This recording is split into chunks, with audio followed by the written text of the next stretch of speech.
Hi guys, welcome to my channel the super minds. तो आज की वीडियो में हम लोग बात करेंगे ये जो दिल्ली यूनिवर्सिटी का एग्ज़ाम होने वाला है नॉन टीचिंग पोस्ट के लिए, यानी कि उसमें असिस्टेंट, सीनियर असिस्टेंट और जूनियर असिस्टेंट। अब बेसिकली मैंने जो ये वीडियो बनाई है, ये डिस्क्रिप्टिव पेपर को लेकर है, जो कि सीनियर असिस्टेंट और असिस्टेंट को लेके आता है। अब मैंने क्या है ना, काफ़ी सारी चीज़ें ये सब इकट्ठी करी थी और अब मेरे को ये कुछ चीज़ें मिली हैं जो कि सारी ना office procedures, rules and regulations के अंडर में आती हैं। तो ठीक है, चलिए शुरू करते हैं। तो सबसे पहले तो ना ये सारी चीज़ें जान लेनी हमें बहुत ज़रूरी है। वैसे तो ना ये सारी चीज़ें डिपार्टमेंट में जब हम लोग जॉइन कर लेते हैं ना, तब हमको पता लगती है, बट डीयू पहले ही इस चीज़ का एग्ज़ाम ले रहा है और डीयू ने कुछ स्पेसिफाई भी नहीं करा कोई सिलेबस वगैरह। तो ये सारी सब चीज़ें, ये कॉमन सी चीज़ें हैं जो ऑफिस प्रोसीजर्स वगैरह फॉलो होते हैं ना, उनमें ये कॉमन नेम्स है जो मतलब डीयू में तो यूज़ होते ही हैं, बट अदर मिनिस्ट्रीज डिपार्टमेंट्स में भी यूज़ हो सकते हैं। ठीक है, तो अब जैसे पहला कह रहा है ये अपेंडिक्स टू कॉरेस्पॉन्डेंस, यानी कि अपेंडिक्स अब पता ही है सबको कि डिटेल्ड या lengthy enclosure to a communication या फाइल। ठीक है, एंड में कोई भी एक डिटेल लेंथी एनक्लोजर होता है, उसको हम लोग कहते हैं अपेंडिक्स। ठीक है, अब ब्रांच क्या है? ब्रांच के लिए बोला है the unit of A division and में कंप्राइज कपल ऑफ सेक्शंस। अब कोई एक ब्रांच होती है, लाइक आप कह सकते हो कि जैसे डीयू की बात करें हम लोग एग्जांपल लेके कि एग्जामिनेशन ब्रांच, फाइनेंस ब्रांच। ठीक है, तो वो ब्रांच हो गई। ठीक है, अब उस ब्रांच में एक एचओडी हो गया। ठीक है, या एचओडी का मतलब हेड ऑफ ब्रांच हो गया, तो उसको हम कह देते हैं ब्रांच ऑफिसर। ठीक है, उसके बाद वो कह रहा है कि केस केस क्या है, तो केस के लिए हमने बोला है एक करंट फाइल और a receipt together with other related papers.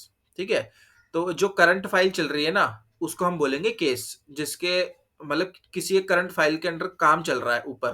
ठीक है, उसको बोलेंगे केस कि भाई ये वाला केस लेकर आओ। अगर अंदर जैसे डिपार्टमेंट में बात करते हैं तो कि ये केस लेकर आओ, वो वाला मिस्टर मेहता का केस लेकर आओ, और ऐसे करके ये सारी चीजें। अब अगला है डाक। डाक क्या है? तो डाक बेसिकली ऑल कम्युनिकेशंस रिसीव्ड या इशूड बाय एन ऑफिस या डिपार्टमेंट। ठीक है, सारी कम्युनिकेशंस, यानी कि भाई ऑफिस जो होता है वो या तो कोई चीज इशू करता है, वो भी डाक के थ्रू जाएगी, और ऑफिस में कोई चीज आती है, कोई दूसरा लेटर आया रिसीव करने के लिए, तो वो भी डाक के थ्रू ही रिसीव होएगा। ठीक है ना, ये डाक हो गया। एक आता है क्लासिफाइड डाक। अब क्लासिफाइड डाक क्या है? बेसिकली जिसके ऊपर ना, जिस डाक के ऊपर कॉन्फिडेंशियल या सीक्रेट लिखा हो, उसको हम कहते हैं क्लासिफाइड डाक। अब बेसिकली जो कॉन्फिडेंशियल और सीक्रेट ये सारी डार्क्स होती है ना, ये ना मेन ऑफिसर के लिए होती है। किसके लिए होती है? ऑफिसर के लिए। तो इसको ना पहले कोई खोलता नहीं है, खोल के चेक नहीं करता है, वो ऊपर ही जो होता है ना, जैसे एनवेलप आया, एनवेलप के ऊपर ही नोटिंग कर लेते हैं। ठीक है ना, स्टिकर वगैरह लगे होते हैं, यहाँ कॉन्फिडेंशियल लिखा होता है। ठीक है ना, तो ये क्लासिफाइड डाक हो गया। अब कह रहा करंट फाइल। करंट फाइल क्या है? File on which action is not yet completed और which needs to be taken, यानी कि एक्शन लेना लेना है उसके ऊपर, उसको हम बोले करंट फाइल। और डीलिंग हैंड क्या है कि कोई भी एक बंदा जो कि एक पर्टिकुलर करंट केस को देख रहा है, करंट फाइल को डील कर रहा है, उसको हम बोलेंगे डीलिंग हैंड एक तरीके से। अगला है डिपार्टमेंटल इंस्ट्रक्शन। तो जो भी instruction issued by department are called as departmental instructions. अब उसमें देख आप पढ़ लेना, मतलब एक तरीके से कहने का मतलब यही है। डेस्क बोला है, डेस्क के लिए क्या बोला है? Unit within department with a specified task assign to it, यानी कि एक यूनिट, या फिर आप कह लो कि एक ब्रांच के अंदर कोई एक डिपार्टमेंट है। ठीक है, और डिपार्टमेंट ने क्या किया, एक मतलब पर्टिकुलरली चार बंदों की, एक दो तीन चार बंदों की एक टीम बनाई। ठीक है, उसको ना हमने एक पर्टिकुलर टास्क दे दिया। ठीक है, उसको हम बोल देंगे क्या? डेस्क बोलेंगे उसको। इसको क्या बोलेंगे? डेस्क बोलेंगे। मान लो एग्जामिनेशन डिपार्टमेंट है, उन्होंने एक चार बंदों की टीम बनाई और उनको बोला है कि आपको बस सिर्फ स्टूडेंट डीलिंग करनी है, तो एक तरीके से वो हो गया डेस्क। ठीक है, अब डेस्क फंक्शनैलिटी, वो कह रहा है functionality assigned with a defined sub functional activity in the charge of desk. ठीक है ना, मतलब कि जो भी उसको काम दिया गया है डेस्क को। डायरिस्ट हो गया, जो कि डायरी एंट्री करता है, एक तरीके से कुछ भी चीज आती जाती है ना, ठीक है, वो डायरी के अंदर एंट्री करता है ना, उसको हम कहते हैं डायरिस्ट। Diary number. अब अब भाई एंट्री करते हैं, तो एंट्री हम लोग कोई ना कोई सीरियल नंबर से करेंगे, तो उसी को बोला है डायरी नंबर। ठीक है, वो डायरी नंबर होता है। अब बेसिकली ये डिपेंड करता है, हर डिपार्टमेंट में अलग अलग तरीके से फॉलो होता है डायरी नंबर। अगला है डिवीजन। अब डिवीजन बोला है unit of A wing with in A department. ठीक है? कोई एक पर्टिकुलर डिपार्टमेंट है, ठीक है? अब डिपार्टमेंट के अंदर क्या है, अब जैसे ये था डिपार्टमेंट, मैंने बताया था डिपार्टमेंट के अंदर 4 लोगों की टीम बनाए, तो वैसे ही डिपार्टमेंट के अंदर कोई एक डिवीज़न बोल दिया है, उसको बोल देंगे डिवीज़न, ठीक है? अब डॉकेटिंग क्या होता है? डॉकेटिंग बेसिकली मार्किंग होती है एंट्रीज़, जैसे हम लोग नोटिंग करते हैं ना, ठीक है? हम लोग कोई नोटिंग करते हैं तो नोटिंग में नंबर 1, नंबर 2, नंबर 3 ये होती है डॉकेटिंग, ठीक है? उसके बाद है फाइल। तो फाइल क्या है? Collection of papers on a specific subject, ठीक है? मतलब ऑब्वियस सी बात है, एक फाइल क्या है? कलेक्शन ऑफ पेपर्स, कोई भी एक केस चल रहा है उसके ऊपर मतलब कुछ भी नोट्स, कॉरेस्पॉन्डेंस, जितनी भी चीज़ें हैं, जो भी पेजेस है, उसके पेपर्स है, वो एक फाइल हो गई उस केस को लेके। फ्रेश रिसीट क्या होती है? फ्रेश रिसीट हो गई कि भाई कुछ भी एडिशनल इन्फॉर्मेशन आ रही है ना किसी एक पर्टिकुलर केस को लेकर, ठीक है? तो वो हो गई फ्रेश फ्रेश रिसीट, ठीक है? इशू, इशू क्या है? एक communication issued in A case, कुछ भी एक कम्युनिकेशन हमने एक केस में इशू किया कि भाई कुछ भी हमको एक नई चीज मिलती है, ठीक है? तो फिर और उसको हम लोग एक मतलब बताना होता है, ठीक है? नोटिस इशू करना होता है, कुछ भी चीज है तो वो इशू हो गया। अब है मैसेंजर बुक। मैसेंजर बुक क्या है? Record of particulars of dispatch और of non postal communications and their receipt by the addresses. Messenger book है? मैसेंजर बुक बेसिकली जो डाक डाक होता है ना, बंदा, एक बंदा होता है, उसको डाक भी बोलते हैं, ठीक है? तो जो भी वो डिस्पैच करता है, ठीक है, या डिलीवर करता है या रिसीव करता है, उसकी एक किताब होती है, ठीक है? पियोन भी कह लो, वो उसका भी काम होता है। ये मैसेंजर बुक होती है, उसके अंदर वो सारी एंट्रीज करता है, जो डाक उसके पास आई है ना, वो सारी, और जो वो दे रहा है। अगला है मिनट। मिनट है a note recorded by the president. ये शायद इस डीयू में नहीं आएगा, ये मिनिस्ट्रीज के अंदर का है, ठीक है? तो छोड़ो, मिनट क्या है ये, ठीक है? नोट, नोट क्या है? वही a remark recorded on a case to facilitate examination and decision. एक नोट हो गया कि भाई किसी चीज को लेकर एक नोट बनाया है। अब पीयूसी, पीयूसी क्या? पेपर अंडर कंसिडरेशन, ठीक है? अब कुछ भी रिसीट, ठीक है, which is pertaining to any case, ठीक है, या consideration of which is the subject matter of the case, ठीक है? तो उसको हम बोलेंगे पीयूसी, यानी कि पेपर अंडर कंसिडरेशन। यानी कि कोई केस चल रहा है, ठीक है, और उस केस में भाई हमको ना कुछ नई चीजें मिली, ठीक है,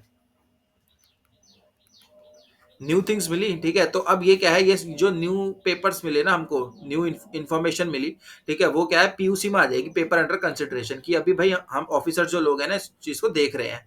फिर अगर ये चीज सही जुड़ेगी तो उस केस में डाल दिया जाएगा। फिर इसको फ्रेश रिसीट भी बोल सकते हैं ऊपर, ठीक है, जैसे कि आपको बताया था। ये छोटा छोटी छोटी चीजें थी। अब मेन चीज बात करते हैं जो मैंने आप लोगों के लिए निकाल रखा है, ठीक है? फॉर्मेटिंग में बता देता हूँ। अब देखो, जैसे कि ये क्या है, लेटर की फॉर्मेटिंग मैंने आपको बता दी है। तो लेटर बेसिकली सबको लिखना आता है, ठीक है? अब सबसे पहले ऊपर रेफरेंस नंबर डाल सकते हैं अगर डालना है तो, या क्वेश्चन में गिवन है कि एज पर reference number this this write a letter, ठीक है, to examination branch and blah blah ऐसे करके। तो अगर दिया है तो आप लिख सकते हो उसको, नहीं तो आप स्किप मार दो, बट यार डेट से स्टार्ट करो। उसके बाद टू आएगा, फिर जो भी आप टू के बाद किसी को भी लिख रहे हैं, टू द एग्जामिनेशन ब्रांच, ठीक है, उसका एड्रेस आ जाएगा, और नीचे लिख दो एड्रेस के बाद दिल्ली यूनिवर्सिटी, तो पक्का ही लिख देना, ठीक है, दिल्ली यूनिवर्सिटी। फिर सब्जेक्ट आ गया ये सर या मैडम, और ये आ गया कंटेंट आपका बीच में, ठीक है? आप जो भी कंटेंट लिखना चाहेंगे ना यहाँ से, ठीक है, वो कंटेंट आ जाएगा इसमें। और लास्ट में क्या है आपके, ठीक है, ये जो भी होएगा, मतलब जो बंदा लेटर लिख रहा है बेसिकली उसका सिग्नेचर, नेम और डेजिग्नेशन। उसके बाद फिर ये आएगा नीचे। ये क्या है ना, ये मैंडेटरी नहीं है, ठीक है? मतलब अगर बोला है क्वेश्चन में कि भाई ये जो लेटर है ना, ये बाकी दो, जिसको इशू हो रहा है उसको तो जाएगा ही, बट दो तीन जगह और जाता है कि भाई ऑफिस फाइल में भी जाता है, और एक ऑफिस सुपरिटेंडेंट होता है, उसको भी कॉपी टू करना है। तो मतलब नोट मैंडेटरी कह सकते हो, ठीक है? अगर क्वेश्चन में लिखा है तो आप कॉपी टू भी डाल सकते हो कि भाई ये लेटर उस मेन बंदे को जाएगा, टू के अलावा इनको भी जाएगा, ऑफिस फाइल में भी जाएगा एक लेटर ये, और एक ऑफिस सुपरिटेंडेंट के पास भी जाएगा। अगला है हमारे पास ऑफिस मेमोरेंडम, ठीक है? तो ऑफिस मेमोरेंडम में बेसिकली देखो, ये जो मैंने बॉक्स बना रखा है ना, तो बॉक्स बनाने की जरूरत नहीं है आप लोगों को, ठीक है? ये तो मैंने मतलब बना दिया ऐसे ही, ठीक है, बट ये तरीका है ताकि वो दिख नहीं रहा था ना, अजीब सा दिख रहा था। तो भाई ऑफिस मेमोरेंडम कैसे इशू होता है? पहले ये न्यू दिल्ली आ गया, यहाँ पे डेट डाल दो आप, ठीक है, और फिर हेडिंग बीचों बीच दे दो, कैपिटल में दे दो ऑफिस मेमोरेंडम, ठीक है? यहाँ पे आ जाएगा आपका सब्जेक्ट, आप सब्जेक्ट कुछ भी लिख दो। उसके बाद यहाँ से आप मतलब आपका आ जाएगा सारा कंटेंट कि इट इज टू, ठीक है, इन्फॉर्म, दैट, ठीक है? जो भी सब चीज़ें, जो भी कंटेंट है वो आ जाएगा। और लास्ट में, ठीक है, यहाँ पे सिग्नेचर आएगा पहले, ठीक है? फिर नेम, डेज़िग्नेशन और दिल्ली यूनिवर्सिटी ऐसे करके लिख दो आप। ये आपकी बेसिकली फॉर्मेटिंग हो गई, ठीक है ना? ये सारी चीज़ें, ये ऑफिस मेमोरेंडम है, फॉर्मेट है ये बेसिकली, ठीक है? अब एक ऑफिस ऑर्डर या ऑर्डर कुछ भी हो, ठीक है? तो सेम फॉर्मेट है, वही न्यू दिल्ली, डेट, ठीक है? यहाँ पे डाल दिया ऑफिस ऑर्डर। फिर ऑफिस ऑर्डर क्या, ऑफिस ऑर्डर नंबर, नंबर कुछ भी डाल दो, XYZ/2023 का है, या अगर खाली ऑर्डर हुआ तो ऑर्डर का है, ठीक है ना? और करके डाला हुआ है मैंने, कुछ भी आ सकता है, ऑफिस ऑर्डर या ऑर्डर। फिर सब्जेक्ट आ गया, फिर वही सेम सिमिलरली कंटेंट आ जाएगा आप लोगों का। फिर यहाँ पे आ जाएगा आपका सिग्नेचर, नेम, डेजिग्नेशन और दिल्ली यूनिवर्सिटी। और इसमें भी अब ऑफिस ऑर्डर को अगर कॉपी में डालना है, ये वैसे डल जाता है कि कॉपी टू जो ऑफिस ऑर्डर है ना वो जाता है, कि कॉपी टू किसको जा रहा है, ऑफिस ऑर्डर फाइल में जा रहा है, एक डीयू को जा रहा है, या एक सेक्शन ऑफिसर को जा रहा है, या ऑफिस सुपरिटेंडेंट को जा रहा है, ऑफिस सुपरिटेंडेंट को जा रहा है, ठीक है ना? तो ये हो गया आपका ऑफिस ऑर्डर या ऑर्डर का फॉर्मेट। अगला है हमारे पास नोटिंग, नोटिंग ड्राफ्टिंग, ठीक है? तो बेसिकली हम लोग जब नोटिंग करते हैं ना, कि कोई भाई मीटिंग चली या कुछ भी चीज़ हुई, या कोई चीज़ हमें इश्यू करनी है ना? या कोई हमारे ऑफिसर को दिखानी है, तो हम लोग क्या करते हैं, नोटिंग करते हैं, ठीक है? तो नोटिंग करने का ये एक फॉर्मेट है कि भाई नोट नंबर डलेगा पहले, तो फाइल नंबर डल जाएगा, ठीक है? डेट आ जाएगी, फिर आ जाएगा सब्जेक्ट, ठीक है? ये लिख दिया अरेंजमेंट ऑफ स्टाफ ऐसे करके, जो भी मैंने मतलब लिख रखा है, ऐसी एग्जांपल ले रहा था मैं, ठीक है? फिर as per the general meeting, मतलब ये मैंने ऐसे ही डाला है, ठीक है ना? वो कंटेंट कुछ और होएगा, कि भाई कुछ स्टाफ अरेंज करना था और बाकी सब चीजें की एनुअल डे के लिए, ठीक है ना?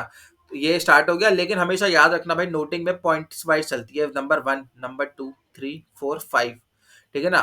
जितने तक भी डाल सकते हो आप डालो, बट नोटिंग में हमेशा, ठीक है, हमेशा क्या, नंबरिंग, हमेशा नोटिंग में नंबरिंग के साथ चलेगा, ये कंपलसरी है भाई, ठीक है? नोटिंग में नंबरिंग नहीं डालोगे ना तो मार्क्स कटेंगे, कुछ नहीं मिलेगा। तो ये नोटिंग का मैंडेटरी चीज है कि भाई नंबरिंग के साथ होती है नोटिंग हमेशा, ठीक है ना? कि क्योंकि नोट कर रहे हैं, नोट 1, ठीक है, 2, 3, 4, 5 ऐसे करके। और फिर नीचे आ जाएगा, इस तरफ आएगा सिग्नेचर ऑफ इनिशिएटर, जो कि इनिशिएट कर रहा है, ठीक है? जैसे मैं असिस्टेंट था तो मैंने इनिशिएट की है नोटिंग, ठीक है? तो यहाँ पे मेरा सिग्नेचर आ गया, मेरा नाम, डेजिग्नेशन और डेट। उसके बाद यहाँ पे आ जाएगा सिग्नेचर ऑफ ऑफिसर, जिसको मैं ये नोट प्रेजेंट करूंगा आगे, कि सर ये सारी चीजें हमारी रिक्वायरमेंट है और आप एक बार देख लीजिए, ठीक है? तो उसमें इसका नाम आ जाएगा, नेम, डेजिग्नेशन और डेट आ जाएगी। तो ये बेसिकली आप लोगों का क्या है, ये है आपका नोटिंग का ड्राफ्ट, एक तरीके से मतलब नोटिंग का फॉर्मेट, ठीक है? तो आज की वीडियो में गाइस इतना ही। और मेरे को और कुछ भी चीज़ आती है ना, मैं आप लोगों को बता दूंगा। अभी एग्ज़ाम कंडक्ट होने ही वाले हैं, बस आने वाला है 18, 19, 20 को काफ़ी बच्चों के एग्ज़ाम होंगे, तो ये वीडियो देख लेना, आपको पक्का हेल्प करेगी, ठीक है? और कुछ भी चीज़ समझ में नहीं आती तो डू कमेंट, ठीक है ना? मैं रिप्लाई कर दूंगा आपको, जैसे भी मतलब पॉसिबल हो पाएगा उसका आंसर, ठीक है ना? Okay, all the best guys, thank you so much, please like and subscribe.